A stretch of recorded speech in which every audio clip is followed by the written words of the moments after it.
nico gituma je ntahengeshaga gukeza ingabo z'u Burundi, kubakeza kuko tugeze ku ntambwe nini hamwe abo bari barasambuye ubutegetsi bw'igihugu ubu batabona aho bohera kugira ngo basubire kubusambura.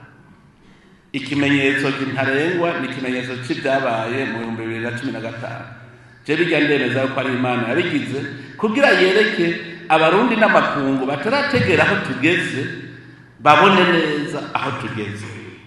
Kuko ubwa mbere bari bazi ko atangabo z'u Burundi zikomeye, bari bazi ko ingabo z'u Burundi n'abene gihugu batanywanye, nivyo bari bazi kuko n'umugera wari waratewe. Hanyuma batireka rero Imana ikivuga ngo reka ndabereke ko ingabo z'u Burundi ubuziyubatse ari ingabo zikingira ubutegetsi bw'igihugu, zikingira igihugu. Bacagira kudeta bica biramba, bacabona za ngabo ntizikiri muri ya macakubiri, ntizikiri ubu ziriyunze, ni zimwe.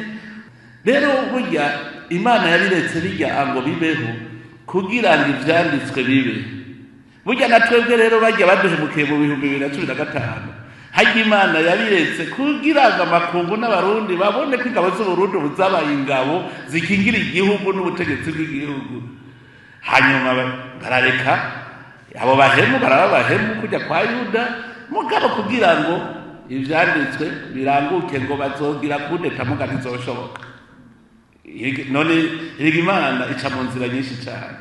Baratugize ku bitego, bahejeje kunanirwa kudeta, baragenda mu gihugu cy'u Rwanda, baduteye inshuro zingana ikigabazi, barameneye mu Cibitoki, baramenera mu Kayanza, baragira ama infiltration atabaho, bazana ama grenade, mugabo byose byarananiranye kugira ngo berekane ko u Burundi bucunzwe. Imana nibyo yashaka kwerekana ko Burundi ubu bucunzwe, kuko tarative zose bagize murazi hasubiye inyuma umwe n'ikimana. Ivyo byose hajya Imana yashaka kwerekana iti u Burundi ubu buracunzwe, ingabo zaragiye.